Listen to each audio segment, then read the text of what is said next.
In the Battle of Mohrungen on 25 January 1807, most of the First French Empire Corps under the leadership of Marshal Jean-Baptiste Bernadotte fought a strong Russian Empire advance guard led by Major General Yevgeny Ivanovich Markov. The French pushed back the main Russian force, but a cavalry raid on the French supply train caused Bernadotte to call off his attacks. After driving off the cavalry, Bernadotte withdrew and the town was occupied by the army of General Levin August, Count von Bennigsen. The fighting took place in and around Mohrag in northern Poland, which in 1807 was the East Prussian town of Mohrungen. The action was part of the War of the Fourth Coalition in the Napoleonic Wars. After demolishing the army of the Kingdom of Prussia in a whirlwind campaign in October and November 1806, Napoleon's Grande Armée Qt seized Warsaw. After two bitterly fought actions against the Russian army, the French emperor decided to place his troops into winter quarters. However, in wintry weather, the Russian commander moved north into East Prussia and then struck west at Napoleon's left flank. As one of Bennigsen's columns advanced west, it encountered forces under Bernadotte. The Russian advance was nearly at an end as Napoleon gathered strength for a powerful counterstroke. Background: after the Battle of Zarnau on 23 December 1806 and the bloody battles of Pultusk and Goleman on 26 December, the opposing Russian and French armies went into winter quarters. Emperor Napoleon wanted time to reorganize the Grande Armée Qt's logistical arrangements after their long autumn campaign. In addition, his veteran French troops had expressed displeasure at having to fight in Poland during the harsh winter weather. In late 1806, Field Marshal Mikhail Kamenskий's Russian army in Poland constituted two major wings under Generals Bennigsen and Friedrich Wilhelm von Buxtehude.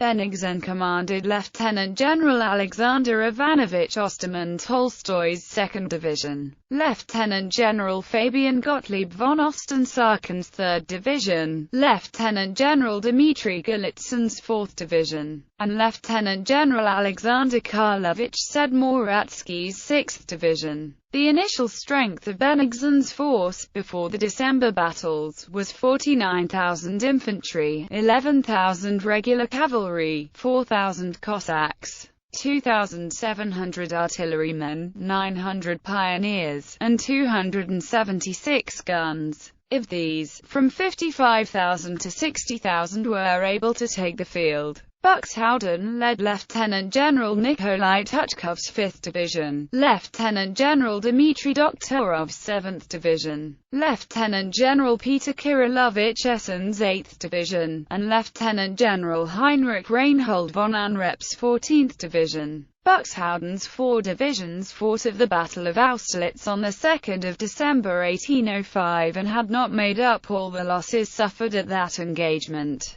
Consequently, his troops numbered only 29,000 infantry, 7,000 cavalry, 1,200 gunners, and 216 artillery pieces in December 1806. Not counting garrisons, the Prussians could put only 6,000 men into the field in that month. In 1806, the Russian field army consisted of 18 divisions. Each division included 6 3-battalion infantry regiments, 10 squadrons of heavy cavalry, 10 squadrons of light cavalry, 2 heavy foot artillery batteries, 3 light foot artillery batteries, and 1 horse artillery battery. Since the foot batteries contained 14 guns apiece and the horse batteries 12 guns, each Russian division nominally controlled as many as 82 field pieces. Typically, the heavy batteries were made up of 8 12-pound cannons, 4 heavy howitzers, and 2 light howitzers.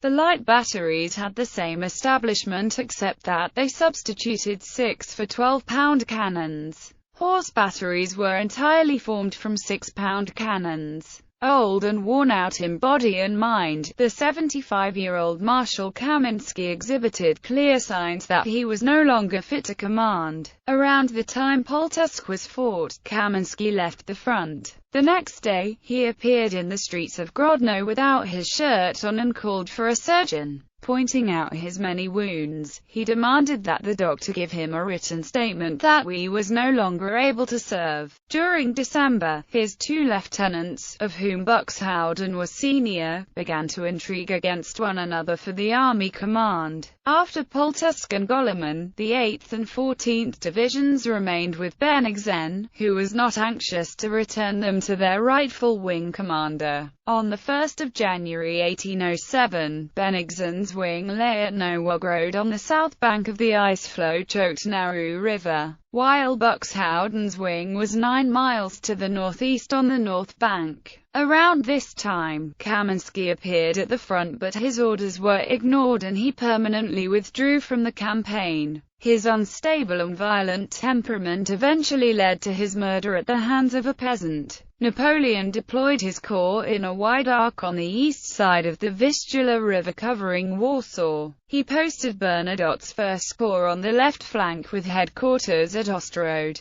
In order from left to right came Marshal Michel Ney's 6th Corps at Marwa, Marshal Nicholas Salt's 4th Corps at Goleman, Marshal Louis Nicholas Davout's 3rd Corps at Pultusk, and Marshal John Lannes at Sirok. Marshal Pierre Augereau's 7th Corps stood in a reserve position behind the arc at Plonsk. Marshal Joachim Murat's reserve cavalry took up winter quarters in districts to the rear except for General of Division Louis Michel Antoine Sarhoux.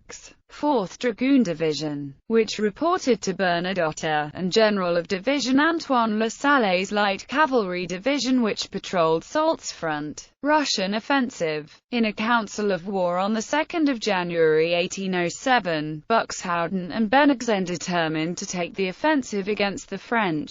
They intended to move north into East Prussia with 7 divisions before turning west to attack Napoleon's left flank. The plan called for one division to remain northeast of Warsaw to distract the French.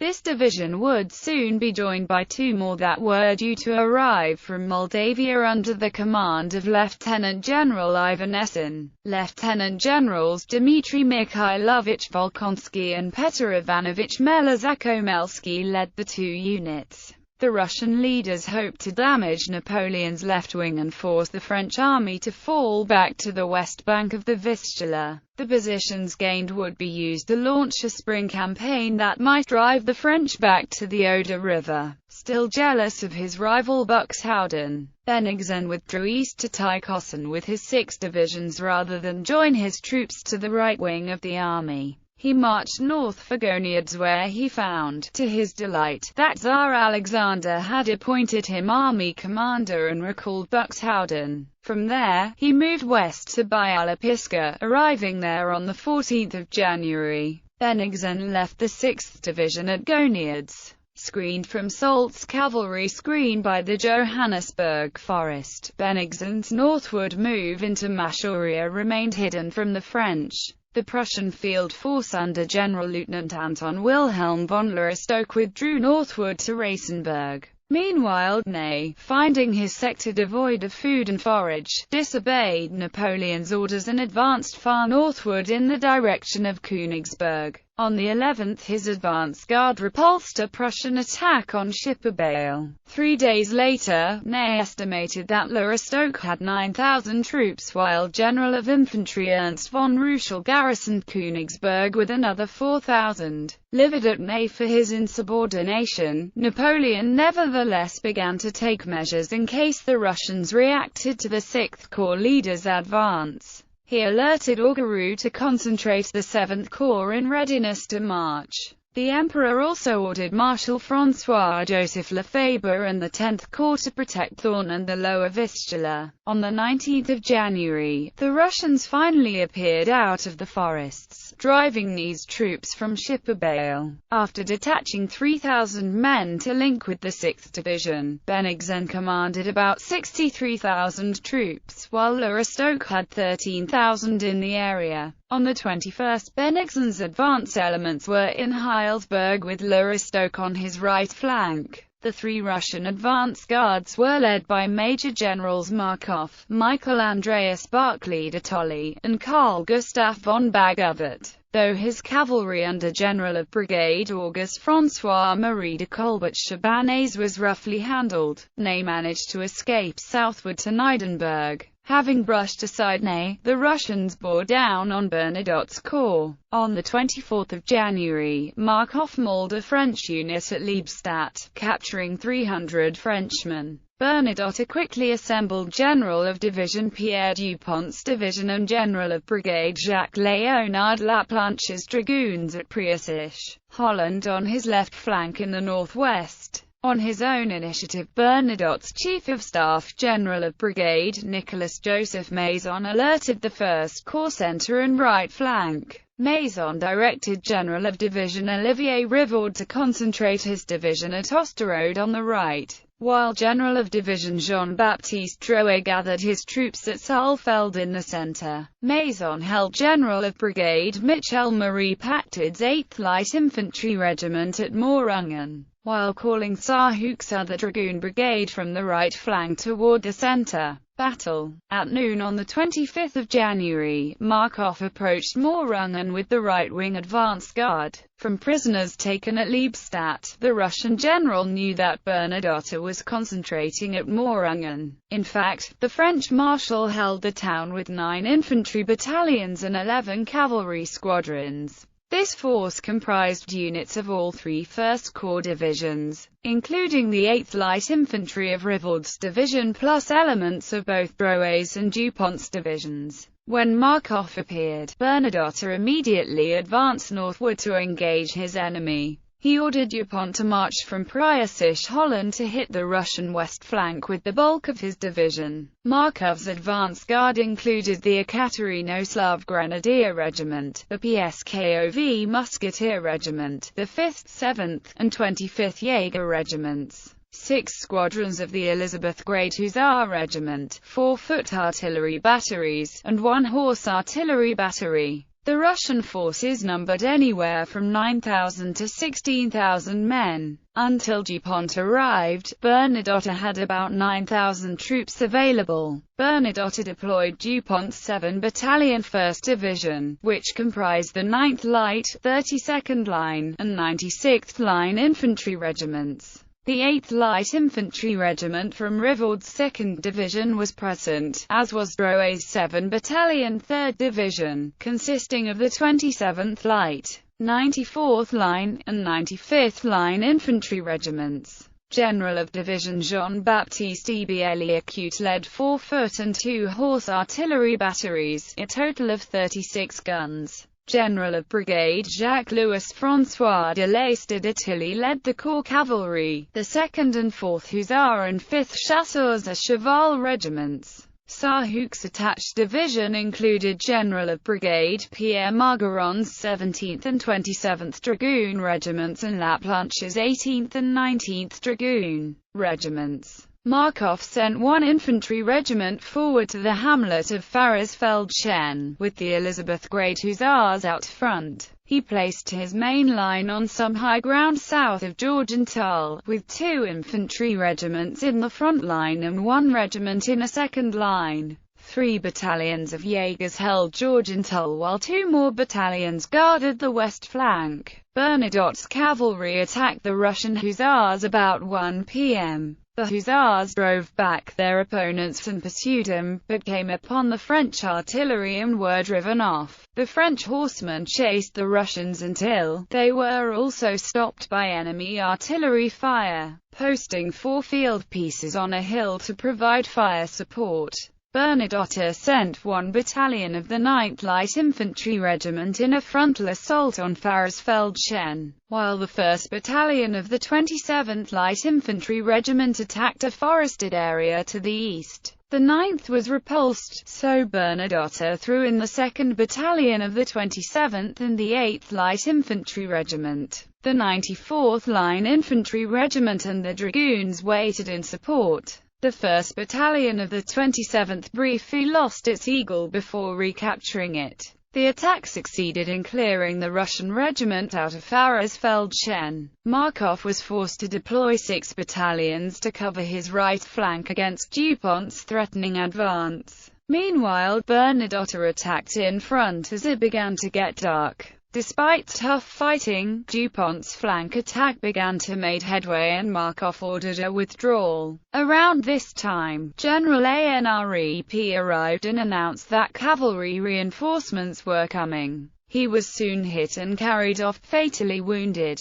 As they pulled back, the Russians resisted fiercely. Nevertheless, Dupont drove off the 2 regiments in his front and closed in on Georgenthal. Suddenly, Bernadotte heard firing in his rear at Mohrungen. He immediately called off the battle and retraced his steps toward the town. What had happened was that Russian cavalry reached the town from the east. Galitzin, leading the cavalry of the left wing, reached the village of Alt-Rykor, east of Mohrungen. Though he could not hear the battle because of an acoustical quirk, he wanted to scout the territory to the west. From Alt-Rykor, he sent 3 squadrons of cavalry under Count Peter Dolgorukov, followed by 6 more squadrons under General Palin, through the gap between Lake Nari and Lake Marag. The Russian horsemen entered Mohrungen as night fell, capturing the few defenders and pillaging the baggage trains that they found in the town. Trying to exploit their success, Dolgorukov and Palin moved north where they bumped into Bernadotte's returning troops and quickly retreated. Except for a body of cavalry which the French surrounded and captured, the Russian raiders got away with 360 French prisoners, 200 liberated Russian and Prussian prisoners, and some of their loot. Silver plate from petty German states and 12,500 ducats extorted from the town of Elbing were supposedly found in Bernadotte's personal baggage. Results. According to a historian, Digby Smith, the French suffered losses of 696 killed and wounded, while 400 were made prisoner. The Russian killed and wounded numbered 1,100, with 300 more being captured. Russian General Anrep lost his life. He was replaced in command of the 14th Division by Lieutenant General Nikolai Kamenetsky, son of the former commander of the army. France's Lorraine Petre estimates losses as high as 2,000 on each side. Bernadotte reported losing 700 or 800 troops while inflicting 1,600 casualties on his enemies. The next day, Bernadotte retreated south to Liebemühl, leaving Mohrungen to be occupied by Bennigsen's troops. Markov followed up the French toward Liebemühl, while Bagovic's left advance guard seized Allenstein. At Mohrungen on the 28th, Bennigsen called a halt to operations so that his tired troops could rest. Bernadotte continued withdrawing to the south until he reached Lobau, where he joined General of Division Jean-Joseph Onge Powell's 2nd Cuirassier Division. This gave him 17,000 infantry and over 5,000 cavalry. The 4,500-man Prussian garrison of Graudenz, under General of Infantry Wilhelm René de Lum de Corbière, had been besieged by General of Division Marie-François Royer and a force of Hessians. At Lorestok's approach, Royer raised the siege, allowing the Prussians to restock the garrison's food supplies on the 31st of January. This timely intervention allowed the garrison to resist the enemy besiegers until the end of the war. A Russian advance guard under General Pyotr Bagration linked Lorestok and Bennigsen's main force, which was centered on Mohrungen, facing south.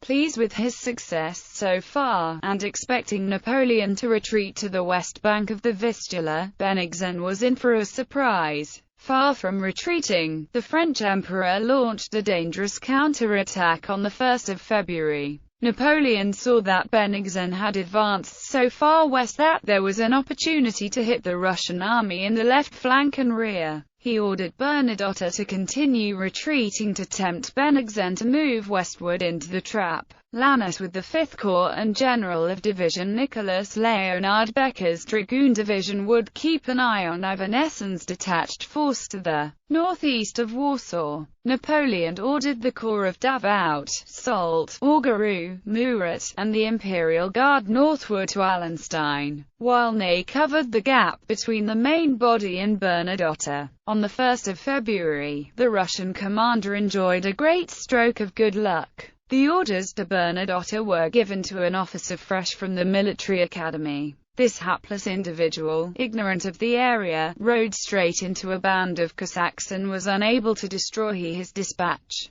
Soon, Bagration came into possession of the important document, which he forwarded to his army commander. As soon as he received the news, Bennigsen ordered the army to rapidly retreat on Jonkowo. As it happened, 7 other couriers also fell into the hands of the Cossacks. So Bernadotte remained in total ignorance of the plan until the 3rd of February and missed the Battle of Eylau, which occurred on 7 and the 8th of February. In the meantime, the advancing French and the retreating Prussians and Russians fought a series of clashes at Bergfried on the 3rd of February, at Waltersdorf on the 5th of February, and at Half on the 6th of February.